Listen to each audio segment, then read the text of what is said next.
नमस्कार, mountain prime न्यूजमा स्वागत छ। म प्रमिला खतिवडा। म खुशबु दास। सुरुमा अहिलेसम्मका मुख्य समाचार। प्रदूषण नियन्त्रणका लागि बन्ने सरकारी योजना कागजमा सीमित हुँदा काठमाडौँ उपत्यका जोखिमको केन्द्रमा, जनता भने प्रदूषणको मारमा।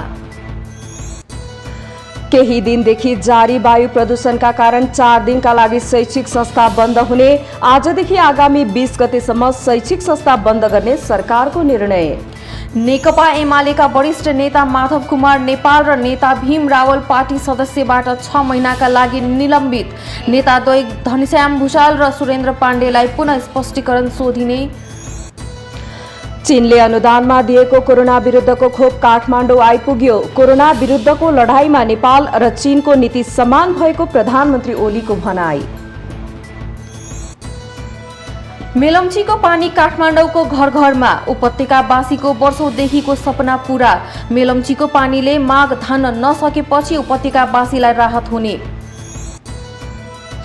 संयुक्त राष्ट्र संघले क्षेप्यास्त्र प्रक्षेपणको विषयमा दोहोरो मापदण्ड अपनाएको उत्तर कोरियाको गुनासो। अन्य देशले गर्ने क्षेप्यास्त्र प्रक्षेपणका विरुद्ध पनि राष्ट्रसंघले बोल्नुपर्ने माग। 3 नेसन्स कपको उपाधि नेपाललाई। फाइनल खेलमा बांग्लादेश 2-1 गोल अन्तरले पराजित। खेल हेर्न प्रधानमन्त्री केपी शर्मा ओली मैदानमै उपस्थित।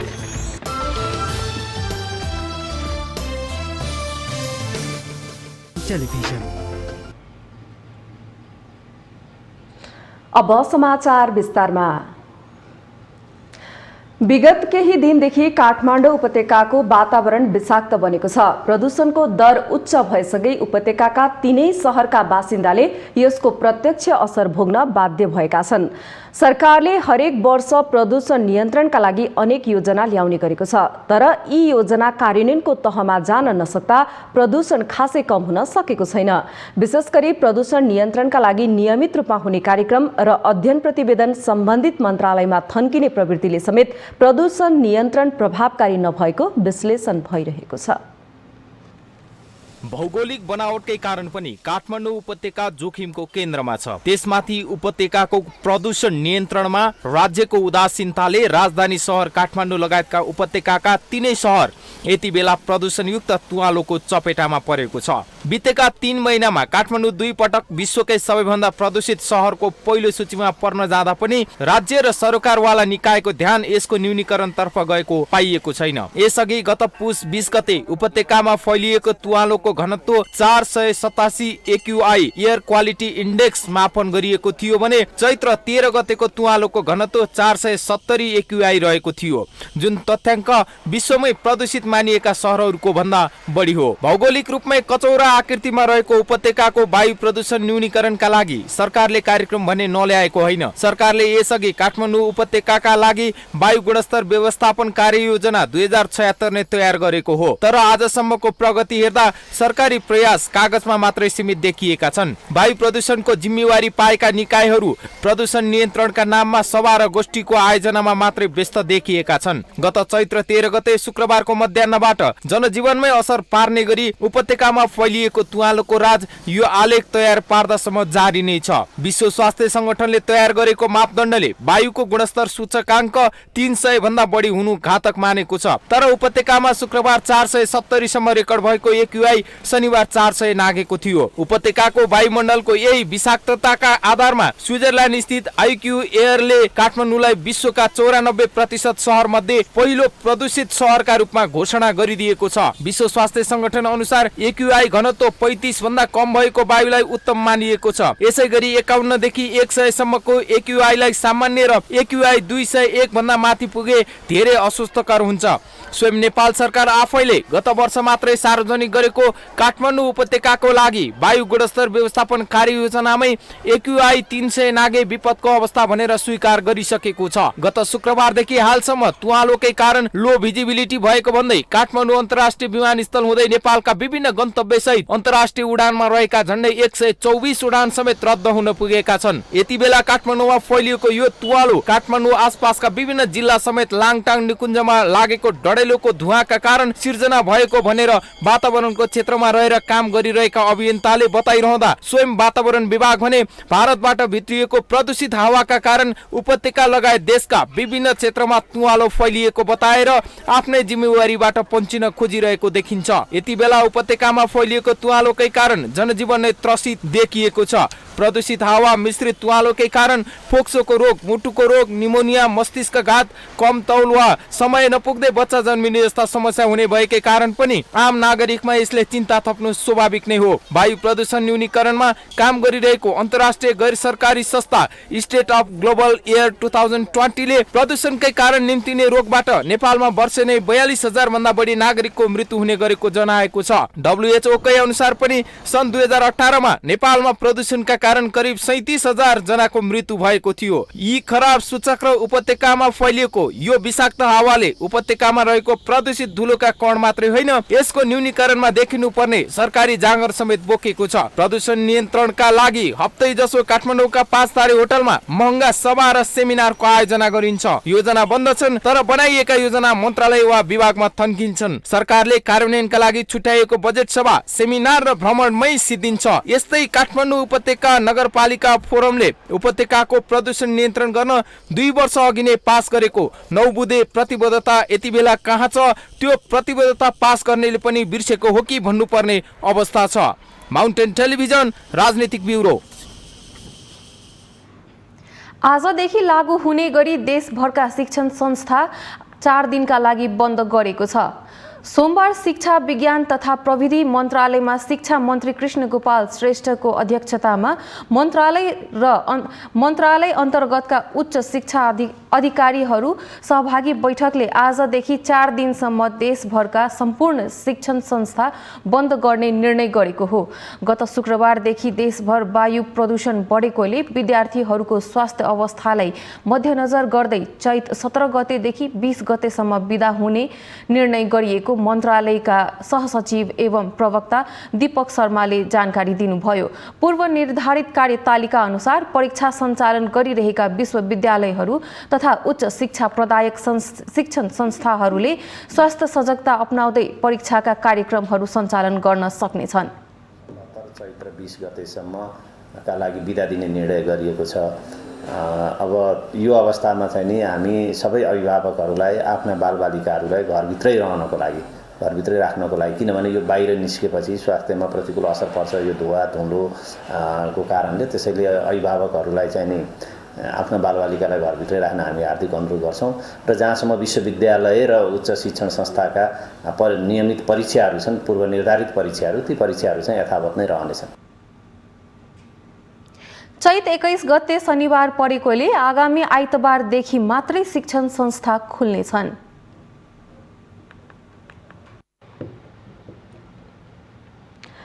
नेकपा एमाले वरिष्ठ नेता माधव कुमार नेपाल र उपाध्यक्ष भीम रावललाई पार्टी सदस्यबाट निलम्बन गरेको छ। पार्टीले सोधेको स्पष्टीकरण पत्रको जवाब चित्त बुझ्दो नभएको भन्दै 6 महिनाका लागि पार्टी साधारण सदस्यबाट नै निलम्बन गरेको पत्र सोमबार पार्टी अध्यक्ष एवं प्रधानमन्त्री केपी शर्मा ओलीले दुवै नेतालाई पठाउनु भएको हो। नेपाल र रावललाई सच्चिनका लागि अन्तिम मौका दिएको भन्दै आफ्ना क्रियाकलाप सच्याएर पार्टीका पक्षमा लाग्न पत्रमा भनिएको छ। दुवैजना नेतालाई पार्टीका सबै जिम्मेवारीहरू तथा पार्टी सदस्यताबाटै पार्टी विधान 2049 को धारा 49 ख अनुसार 6 महिनाका लागि निलम्बन गरिएको जनाइएको छ। तर सचिएर आएको खण्डमा निलम्बनको अवधि घटाउन सकिने पत्रमा उल्लेख गरिएको छ। त्यसैगरी पार्टीले नेताद्वय घनश्याम भुसाल र सुरेन्द्र पाण्डेसँग पुनः स्पष्टीकरण समेत माग गरेको छ। यसअघि मागिएको स्पष्टीकरणको जवाफ नदिएपछि भुसाल र पाण्डेलाई पुनः स्पष्टीकरण मागिएको हो।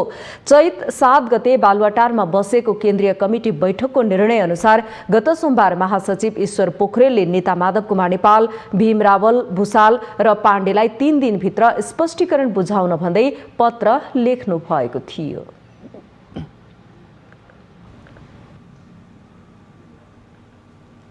नेकपा एमालेका केन्द्रीय सदस्य आनन्द पोखरेलले माधव कुमार नेपाल पक्षले पार्टीले बोलाएको बैठकमा नआएर आफ्ना कुराको मात्र मार्केटिङ गरिरहेको आरोप लगाउनु भएको छ। सोमबार माउन्टेन टेलिभिजनसँग कुरा गर्दै केन्द्रीय समिति सदस्य पोखरेलले त्यस्तो आरोप लगाउनु भएको हो। यस्तो संस्कृतिले कम्युनिस्ट आन्दोलनलाई कुठाराघात हुने उहाँको भनाइ छ।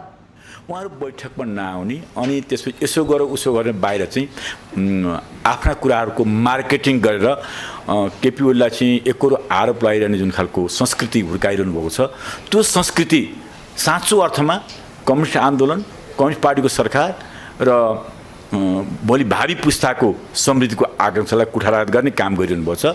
यस्तो कामले एकता हुन सक्दैन। एकता हुनको लागि सहज ढङ्गले, प्रक्रियागत ढङ्गले, विधिसम्म ढङ्गले आउनुपर्छ। त्यो आउनको लागि पटक पटक सधैँ पार्टी अध्यक्ष सम्माननीय प्रधानमन्त्रीले सार्वजनिक ठाउँबाट भनिरहनु भएको छ।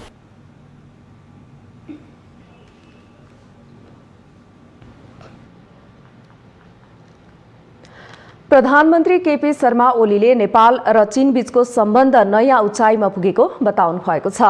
सोमबार बालुवाटारमा चिनिया खोप हस्तान्तरण कार्यक्रममा प्रधानमन्त्री ओलीले कोरोना विरुद्धको लडाईँमा नेपाल र चीनका नीति समान भएको र दुई मुलुक बीचको सम्बन्ध एक कदम अगाडि बढेको बताउनु भएको हो। कोभिड-19 महामारीका विरुद्धको हाम्रो लडाईँ त्यसलाई सफलतापूर्वक अगाडि लानका लागि अझ प्रभावकारी ढङ्गले अगाडि बढाउनका लागि यो एउटा महत्त्वपूर्ण सहयोगको रूपमा रहनेछ र अर्कोतिर यसले नेपाल र चीनका बीचको गहिरो मैत्री सम्बन्धलाई उजागर गरेको छ र एक कदम अगाडि बढाएको छ। परराष्ट्र मन्त्री प्रदीप गेवाली समेत उपस्थित रहेको खोपको औपचारिक हस्तान्तरण कार्यक्रममा चिनिया राजदूत याङछीले नेपालको विकासमा सधैँ साथ दिने बताउँदै चीनको पञ्चवर्षीय योजनामा मित्र राष्ट्रलाई पनि समावेश गरेको समेत बताउनुभयो। The third phase of China Aid Arnigo Highway long-term opening maintenance project, the construction of Pokhara Regional International Airport and other projects have been making positive progress. The feasibility study for the cross-border railway is on steady progress. We believe that once the pandemic has been effectively controlled, the pragmatic cooperation between China and Nepal. चीनले सिनोफार्मले विकास गरेको 8 lakh dose भेरोसेल खोप नेपाललाई उपलब्ध गराएको हो। Mountain prime न्यूजमा पालो भएको छ विश्रामको।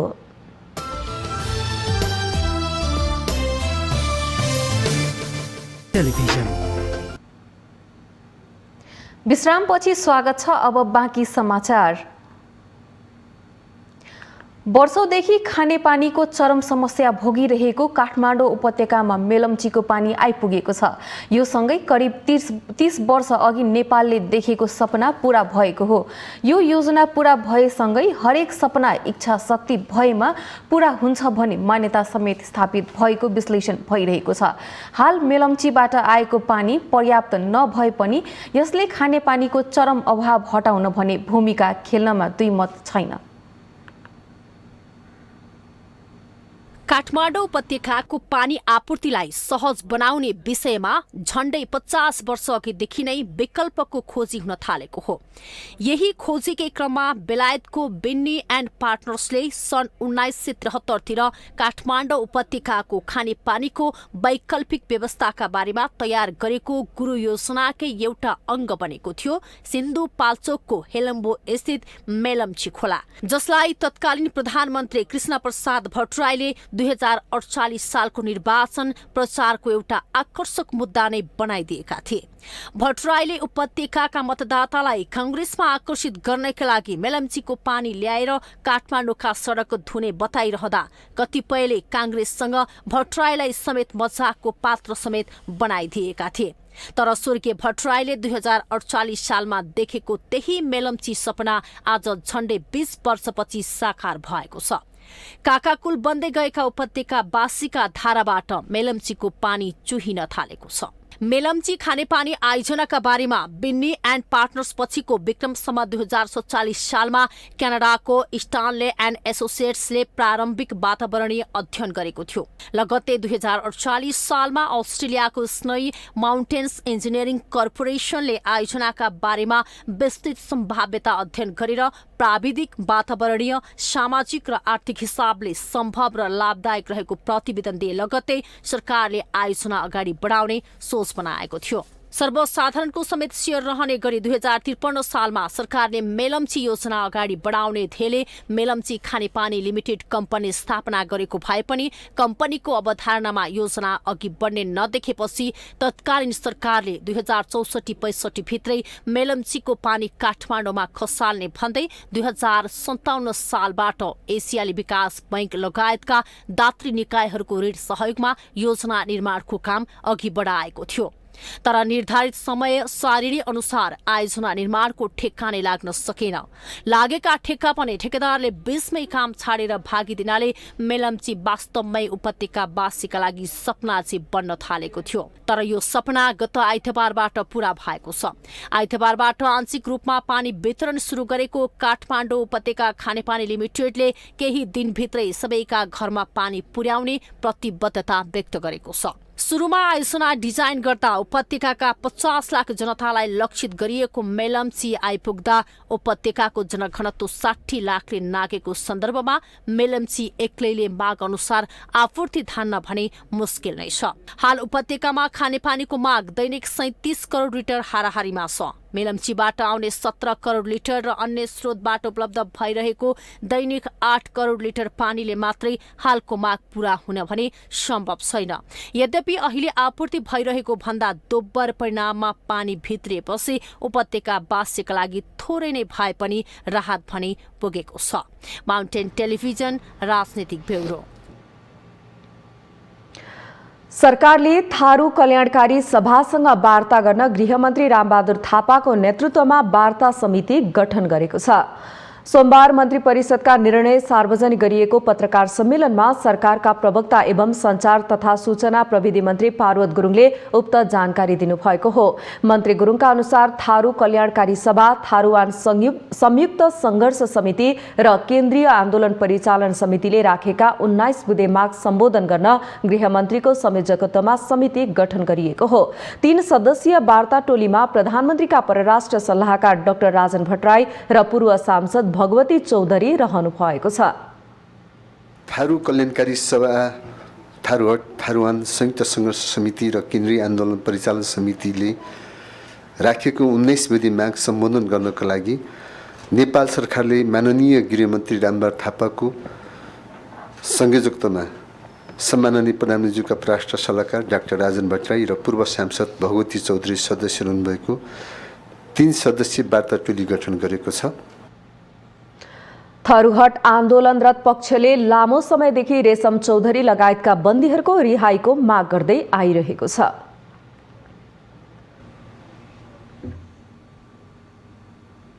सर्वोच्च अदालतले ललिता निवास प्रकरणमा पूर्व प्रधानमन्त्री माधव कुमार नेपाल र बाबुराम भट्टराई विरुद्ध मुद्दा नचलाउने अख्तियारको निर्णय झिकाउन आदेश दिएको छ।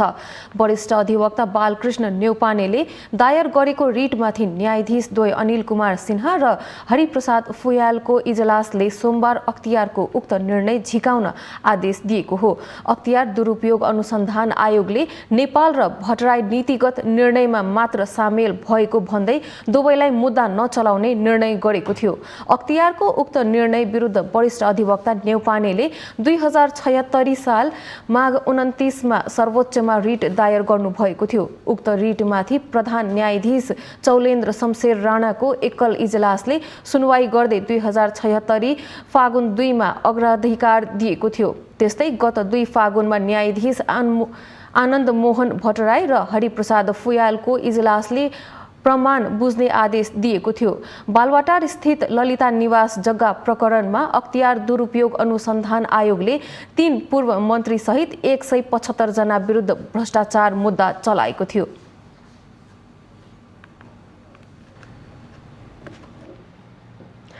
पछिल्लो समय नेपाली राजनीतिमा देखिएको गतिरोध र फुटको श्रृङ्खलाको कारण अहिले नयाँ निर्वाचनको बहस सुरु भएको छ। हुन त यसअघिको निर्वाचनले 5 वर्षका लागि जनप्रतिनिधि चुनेको हो, तर विकसित नयाँ राजनीतिक घटनाक्रमले निर्वाचन नै अन्तिम विकल्प रहेको संकेत दिएकाले दलहरू पनि यसकै तयारीमा लागेको देखिन्छ। प्रतिनिधि सभा विघटनदेखि पुनर्स्थापनाको चरणसम्म आइपुग्दा नेपालको राजनीति गम्भीर जटिलतामा फँसेको देखिन्छ। विशेष गरी प्रतिनिधि सभा पुनर्स्थापनापछि सबै विवाद समाधान हुने अनुमान विपरीत यति बेला दलहरू नै फुटको श्रृङ्खलामा लागेका छन्। अझ नयाँ सत्ता समीकरणको यसअघिको चर्चा पनि विस्तारै सिलाइरहेको छ, किनभने यति बेलाको राजनीतिक गतिरोध निर्वाचन नै हो भन्ने मत बलियो हुँदै गइरहेको छ। विगतमा जस्तो सांसद खरिद बिक्रीको श्रृङ्खलाले अहिलेको राजनीतिक गतिरोध अन्त्य गर्न नसकिने निचोडमा सबै दल पुगेको हो कि भन्ने अवस्था समेत देखिएको छ। विगतमा नेकपा एमाले र माओवादी केन्द्र एकता भई बनेको दलले मुलुकमा परिवर्तन ल्याउने आशा गरिएको थियो, तर सो अनुसार हुन नसकेको राजनीतिक विश्लेषक मुमाराम खनालको बुझाइ छ।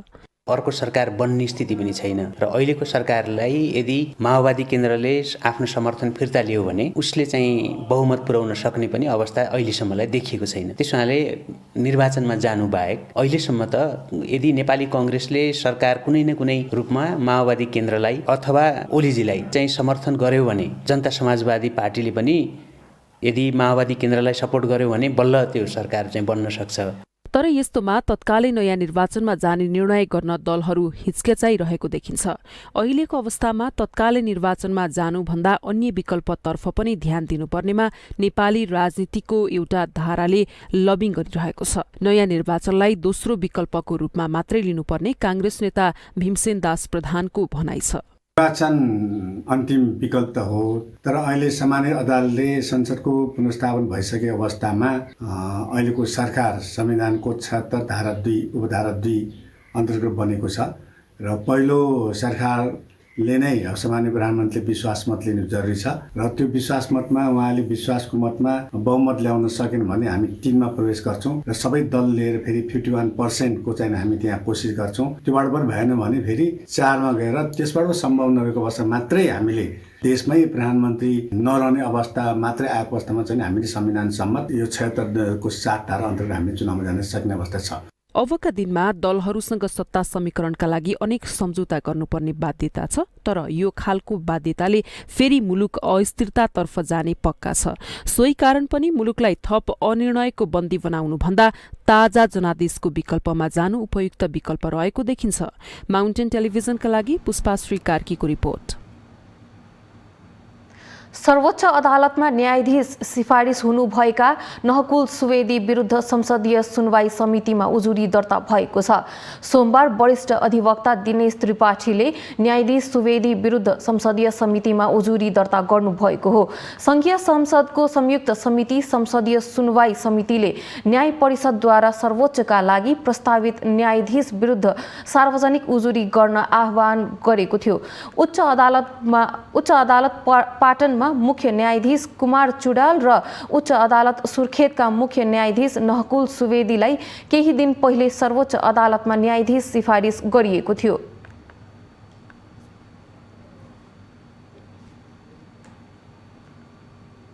माउन्टेन प्राइम न्यूजमा पुनः पालो भएको छ विश्रामको।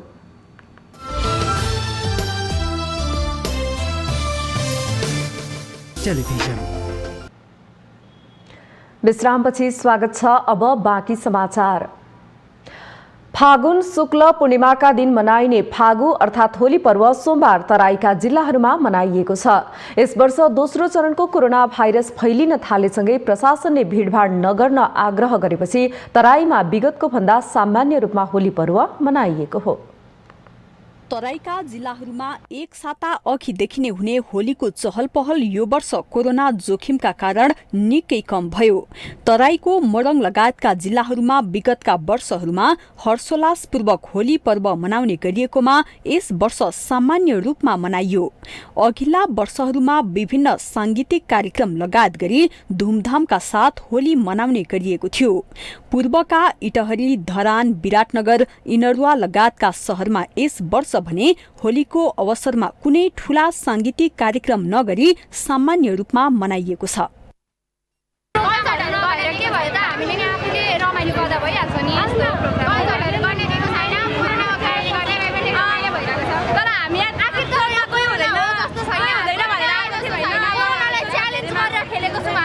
कोरोना भाइरस भित्रिने खतरा बढेकाले जिल्ला प्रशासन कार्यालयहरूले चहल पहल हुने कार्यक्रम तथा सभा सम्मेलन गोष्ठी लगायतका कार्यक्रम नगर्न आग्रह गरेको थियो। सोही अनुसार रूपन्देहीमा अधिकांशले आफ्नै घरमा पारिवारिक वातावरणमा होली मनाएका छन्। यस वर्षको होली चाहिँ पहिला भन्दा चाहिँ अलि नर्मल जस्तै छ। हामी चाहिँ आफ्नो साथीभाइमा मात्रै अहिले चाहिँ होली रङ्गहरू लगाउने कार्यक्रमहरूमा चलेको छ। पहिलामा अब धेरै नै भइन्थ्यो होइन, त्यस्तो छैन नि त अहिले माहौल है। साङ्गीतिक कार्यक्रमहरू हुन्थ्यो होइन, साङ्गीतिक कार्यक्रमहरू हुन्थ्यो होइन, राष्ट्रिय स्तरको गायकहरू आउनुहुन्थ्यो, रमाइलो हुन्थ्यो, त्यस्तो छैन अहिले। चितवनमा पनि यस वर्ष कुनै पनि किसिमका सांगीतिक कार्यक्रमहरू नगरी घरमै होली पर्व मनाइएको छ। बागलुङमा खेलकुद कला संस्कृति हाम्रो शान पर्यटकीय स्थल घुम्टे गलकोटको पहिचान भन्ने नाराका साथ होली पूर्णिमाको अवसरमा मेलाको आयोजना गरिएको थियो। यस्तै बाँकेमा पनि होली पर्व सामान्य रूपमा मनाइएको छ। दाङमा स्थानीयहरूले पर्यटकीय स्थलहरूमा गई होली मनाएका छन्। विगत वर्षहरूमा भव्य हुने रौतहटको होली यस वर्ष सामान्य मात्र देखियो। यस्तै सप्तरीमा पनि यो वर्षको होली पारिवारिक वातावरणमा मनाइएको छ। वसन्त ऋतुको आगमनसँगै आपसी मेलमिलाप र सद्भावनाको सन्देश लिई आउने फागु पर्व विभिन्न रङ र लोला खेली मनाउने परम्परा छ। त्रेता युगमा दैत्यराज हिरण्य कश्यपले आफ्नो विष्णु भक्त छोरा प्रहलादलाई मार्न बहिनी होलिकासँग दन्किरहेको आगोमा पस्न लगाउँदा होलिका जलेको, तर भक्त प्रहलादलाई आगोले छुन नसकेको कथा यो पर्वसँग जोडिएको छ। शक्तिको दुरुपयोग गर्ने पापी प्रवृत्तिकी प्रतीक बनेकी होलिका मारिएको उपलक्ष्यमा होली खेल्ने परम्परा रहेको हो। पछिल्लो समय सामाजिक सञ्जालको दुरुपयोगबाट विभिन्न आपराधिक घटना बढ्दै गएको छ। यसलाई न्यूनीकरण गर्न डडेलधुरामा नेपाल प्रहरीले विद्यार्थीहरूलाई सामाजिक सञ्जालको प्रयोग तथा साइबर सुरक्षाको बारेमा सचेतना अभियान सञ्चालन सुरु गरेको छ। समुदायमा प्रहरी साझेदारी कार्यक्रम अन्तर्गत डडेलधुरामा रहेका विद्यालयहरूमा सचेतना अभियान सञ्चालन सुरु गरिएको छ। सचेतना कक्षामा विद्यार्थीहरूलाई सामाजिक सञ्जालको प्रयोग, साइबर सुरक्षा सम्बन्धी जानकारी गराउने गरिएको छ। जिल्लामा यो वर्ष 5 वटा साइबर अपराध सम्बन्धी घटना दर्ता भएका छन् भने कतिपय घटना लुकाउने गरेको प्रहरीले जनाएको छ। साइबर अपराधीको निशानामा पर्ने कक्षा 8 देखि कक्षा 12 सम्मका विद्यार्थीहरूलाई सामाजिक सञ्जालको प्रयोग, साइबर सुरक्षा सम्बन्धी अन्तर्क्रिया तथा जनचेतनामूलक प्रशिक्षण कार्यक्रम सञ्चालन गरिएको सुदूरपश्चिम प्रदेश प्रहरी तालिम केन्द्र दिपायलले जनाएको छ। समुदाय प्रहरी साझेदारी कार्यक्रम पश्चात प्रहरीले गर्नुपर्ने खास गरी मूलभूत काम अपराध अनुसन्धान र शान्ति सुव्यवस्था कायम गर्ने सवालमा आम नागरिकको एउटा सकारात्मक भूमिका हामीले पाएका छौँ। विद्यालयका शिक्षक शिक्षिकाको साथमा कक्षा 8 देखि 12 कक्षामा अध्ययनरत छात्र छात्राहरूलाई प्रशिक्षण दिइएको छ। समुदायमा प्रहरी साझेदारी कार्यक्रमको अवधारणा एवं सामाजिक विकृति विसङ्गति विरुद्ध जनचेतनामूलक प्रशिक्षण पाएपछि महत्त्वपूर्ण सिकाइ भएको विद्यार्थीहरूको भनाइ छ। सबैले सचेत हुनुपर्छ, सबैले सचेत भएर अब आफूले पनि सिक्नेहरूलाई पनि सिकाउने, अनि सामाजिक सञ्जालमा दायाँ बायाँ कुरा गल्ती कुराहरू गर्नु भएन, अनि सबैलाई राम्रो कुराहरू साथीको व्यवहारले एकले सामाजिक सञ्जालमा जोडिसकेपछि राम्रो कुराहरू साथीत्वको भावनाले कुरा गर्नु पर्यो भन्ने भन्दाखेरि यस्तै विकृतिहरूले बिग्रिरहेको छ। सामाजिक सञ्जालमा के अरे उच्छृङ्खल घटनाहरूले गर्दा धेरै आजभोलि यो नशालु पदार्थ सेवन गर्दाले धेरै यस्तै घटनाहरूले घटिरहेको छ। सामाजिक सञ्जालको प्रयोगबारे विद्यार्थीहरूलाई जनचेतनामूलक प्रशिक्षण कार्यक्रम सिकाउन थालेपछि अभिभावक पनि खुसी भएका छन्। हाम्रो बालबालिकालाई जो प्रशिक्षण गराएर यसको बारेमा नराम्रो केस भनेर उहाँहरूले जो तालिम दिनुभएको छ त्यो धेरै राम्रो कुरा छ र यो फेरि पनि अझ स्कुलमा गएर र टोल छिमेकमा गएर यो मतलब सामाजिक सञ्जालको बारेमा नेपाल प्रहरी सामुदायिक प्रहरीले मतलब यो समाजमा अझ यसको मतलब तालिमहरू दिएदेखि अझ क्राइमहरू रोकिनमा धेरै राम्रो हुन्थ्यो। गत आर्थिक वर्ष जडेलधुरामा साइबर अपराध सम्बन्धी 5वटा निवेदन परेका थिए। साइबर अपराध सम्बन्धी जनचेतनामूलक प्रशिक्षण कार्यक्रमले समुदायमा हुने अपराध क्रियाकलापमा कमी ल्याउने अपेक्षा गरिएको छ। सामाजिक रूपमै यस्ता जनचेतना अभियान सञ्चालन गर्नु अहिलेको आवश्यकता हो। माउन्टेन टेलिभिजनका लागि डडेलधुरा सहकर्मी विमल जैरीको सहयोगमा जिल्ला ब्युरोको रिपोर्ट। खोटाङको दिक्तेल रूपाकोट मजुवागढी नगरपालिकामा स्वास्थ्य चौकी भवन तथा बर्थिङ सेन्टर सुरु भएको छ। गाउँमै व्यवस्थित स्वास्थ्य चौकी तथा बर्थिङ सेन्टर सञ्चालनमा आएपछि स्थानीयहरू पनि खुसी भएका छन्। खोटाङको दिक्तेल रूपाकोट मजुवागढी नगरपालिका वडा नम्बर 6 नेर्पामा व्यवस्थित स्वास्थ्य चौकी भवन तथा बर्थिङ सेन्टर सञ्चालनमा आएको छ। राष्ट्रिय पुनर्निर्माण प्राधिकरण केन्द्रीय आयोजना कार्यान्वयन इकाइ अन्तर्गत जिल्ला आयोजना इकाइ ओखलढुङ्गाको 1,72,60,000 को लागतमा 9 कोठे भवनमा स्वास्थ्य चौकी तथा बर्थिङ सेन्टर सञ्चालन भएको हो। नगरवासीको समस्यालाई मध्यनजर गर्दै स्थानीय सरकारको अनुभूति दिने योजना अन्तर्गत उक्त सेवा सुरु गरेको नगरपालिकाले जनाएको छ। नगरपालिका क्षेत्रभित्र रहेका 15वटा स्वास्थ्य चौकीमा दरबन्दी अनुसारका कर्मचारीहरू रहेको र नगरको 15वटै वडाको भवन निर्माण गरिने नगर प्रमुख दीपनारायण रिजालको भनाइ छ। बर्थिङ सेन्टरको रूपमा पनि सञ्चालन गर्नुपर्छ। सोचाइ अनुसार अस्ति हामीले यहाँ हेर्यौँ, सबै हिसाबले बर्थिङ सेन्टर सञ्चालन गरेर उपयुक्त देखियो र त्यही अनुसार बर्थिङ सेन्टर आजबाट हामीले सञ्चालनमा पनि ल्यायौँ। मलाई लाग्छ बर्थिङ सेन्टरको लागि आवश्यक पर्ने बेसिक सामग्रीहरू हामीले उपलब्ध गराएका छौँ। अब जहाँसम्म जनशक्तिको कुरा छ, अहिले हामीसँग दरबन्दी फुलफिलै छ यहाँ र यहाँ यदि नपुग जनशक्ति भएमा हामीले बर्थिङ सेन्टर सञ्चालनको लागि 24 घण्टे एएनएम राखेका छौँ। स्वास्थ्य चौकी तथा बर्थिङ सेन्टर नहुँदा अकालमै कयौं सुत्केरीले ज्यान गुमाउनु पर्ने विगतमा रहेको बाध्यता अब भने हटेको छ। उक्त समस्याबाट मुक्त हुने भन्दै स्थानीय खुसी भएका छन्। सुरु भएको एकदमै खुसी छौँ हामी चाहिँ होइन। योभन्दा अगाडिको महिलाहरूले धेरै दुःखपीडा खेपेर यहाँदेखि धेरै टाढा टाढा जानु पर्थ्यो र पनि उहाँहरूलाई सेवा सुविधा केही पनि थिएन। अब के अरे एम्बुलेन्स खर्च त्यो हेली चार्टर गर्नलाई सबै आफ्नै व्यक्तिगत खर्च लाउँदा पनि त्यो पाएको थिएन। अहिले नि यहाँनिर अब यहीँ आफ्नै गाउँमा खोलेको बेला हामी एकदमै खुसी छौँ। नगरपालिकाले गर्भवती अवस्थामा आमा र बच्चाको स्वास्थ्य सुधारका लागि क्याल्सियम तथा फोलिक एसिड निशुल्क वितरण गर्दै आएको छ। स्वास्थ्य चौकीको बर्थिङ सेन्टरमा सुत्केरी गराउन नसकिएमा जिल्ला अस्पतालसम्म गएर सुत्केरी गराएको यातायात खर्च व्यवस्थापन गरिदिने कार्यक्रम समेत सञ्चालनमा ल्याएको छ। माउन्टेन टेलिभिजनका लागि खोटाङ सहकर्मी सञ्जीव राईको सहयोगमा जिल्ला ब्युरोको रिपोर्ट। मेरो माया करोडमा बोलको गीत सार्वजनिक भएको छ। सोमबार काठमाडौँमा आयोजित कार्यक्रममा गायिका सोना अमात्यको मेरो माया एल्बमको पहिलो गीत मेरो माया करोडमा सार्वजनिक भएको हो। गम्भीर विष्टको निर्देशनमा रहेको सो गीतमा दीपक शर्माले सङ्गीत दिनुभएको छ भने गीतमा स्वर स्वयं सोना विष्ट र सुगम पोखरेलको रहेको छ। गीत सोमबारदेखि नै सार्वजनिक गरिएको बताएको छ।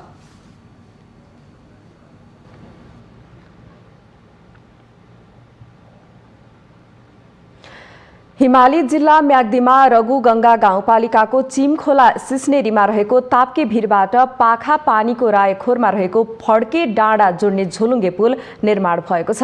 129 मिटर लामो झुलुङ्गे पुल निर्माण भएपछि चिमखोला र रायखोरका 500 घर परिवार लाभान्वित भएका छन्। पुल निर्माणमा 60 लाख रुपैयाँमा लागेको छ। पुलको निर्माण भएपछि चिमखोलाको सिस्नेरी, चिमखोला गाउँ, पातले खर्क र पाखा पानीका रायखोर, कोटगाउँ, डाँडाखानी का घर परिवारको दैनिकीमा सहज समेत भएको छ। भौगोलिक रूपमा विकट मानिने चिमखोला र पाखापानीका मानिसहरू झोलुङ्गे पुल निर्माणले दैनिकको साथै स्थानीय उत्पादनको बजार व्यवस्थापनमा पनि सहज हुने विश्वास लिएको छ। हामीसँग आर्थिक, अन्तर्राष्ट्रिय र खेल समाचार बाँकी नै छन्। माउन्टेन प्राइम न्युजमा फेरि पालो भएको छ विश्रामको।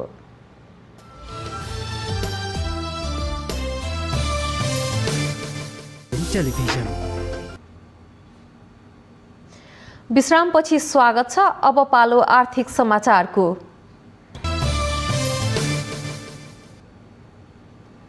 सोमबार शेयर बजारको नेप्से सूचकमा झिनो गिरावट देखिएको छ। सोमबारको कारोबारमा नेप्से सूचक 5.45 अङ्कले घटेर 2543.52 बिन्दुमा अडिएको छ। नेप्से सूचक घटेसँगै कारोबारमा समेत केही गिरावट आई 4 अर्ब 41 करोड रुपैयाँको हाराहारीमा सीमित भएको छ। सोमबार 209 कम्पनीको 91,38,000 भन्दा केही बढी किता शेयर कारोबार भएको छ। नेप्सेमा सूचीकृत 13 समूह मध्ये 3 समूहको सूचक हरियो भएको छ। 4 कम्पनीको भाव 9% वृद्धि भई सर्किट लाग्ने तहका पुगेको थियो। शेयर कारोबारमा नेफ्रा सबैभन्दा अगाडि देखिएको छ। सोमबार नेफ्राको 44 करोड 31 लाख रुपैयाँ भन्दा बढीको शेयर कारोबार भयो। नेफ्रालाई पछ्याउँदै दोस्रोमा अप्पर तामाकोशी र तेस्रोमा चन्द्रगिरी हिल्स अगाडि बढेका छन्। सोमबारको बजार साइवेज अर्थात् खासै घटबड नहुने अवस्थामा रहेकै कारण लगानीकर्ताहरू आक्रामक रूपमा खरिद बिक्रीमा नउत्रिएको सङ्केत मिलेको छ। पछिल्ला दिनमा बजारमा खासै उतार चढावको अवस्था नदेखिएको कारण यति बेला लगानीकर्ताहरू पनि पर्ख र हेरकै रणनीतिमा लागेको भन्न सकिन्छ। यो सुस्तताको चरण पार गरेपछि बजारमा पुनः पुलिस ट्रेन्ड सुरु हुने शेयर विश्लेषकहरूको विश्लेषण छ।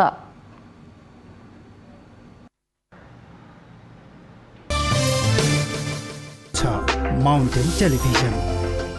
हामी माउन्टेन प्राइम न्यूजको अन्त्यमा आइपुगेका छौँ। जाँदा जाँदै मुख्य समाचार पुनः एकपटक। प्रदूषण नियन्त्रणका लागि बन्ने सरकारी योजना कागजमा सीमित हुँदा काठमाडौँ उपत्यका जोखिमको केन्द्रमा, जनता भने प्रदूषणको मारमा। केही दिनदेखि जारी वायु प्रदूषणका कारण 4 दिनका लागि शैक्षिक संस्था बन्द हुने। आजदेखि आगामी 20 गतेसम्म शैक्षिक संस्था बन्द गर्ने सरकारको निर्णय।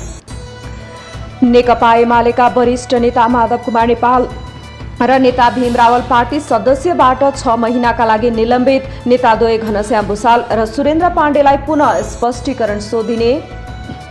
चीनले अनुदानमा दिएको कोरोना विरुद्धको खोप काठमाडौँ आइपुग्यो। कोरोना विरुद्धको लडाईँमा नेपाल र चीनको नीति समान भएको प्रधानमन्त्री ओलीको भनाई। मेलम्चीको पानी काठमाडौँको घर घरमा, उपत्यकावासीको वर्षौंदेखिको सपना पूरा। मेलम्चीको पानीले माग धान्न नसके पनि उपत्यकावासीलाई राहत हुने। संयुक्त राष्ट्र संघले क्षेप्यास्त्र प्रक्षेपणको विषयमा दोहोरो मापदण्ड अपनाएको उत्तर कोरियाको गुनासो। अन्य देशले गर्ने क्षेप्यास्त्र प्रक्षेपणका विरुद्ध पनि राष्ट्रसङ्घले बोल्नु पर्नेमा माग। र 3 नेसन्स कपको उपाधि नेपाललाई। फाइनल खेलमा बंगलादेश 2-1 गोल अन्तरले पराजित। खेल हेर्न प्रधानमन्त्री केपी शर्मा ओली मैदानमै उपस्थित।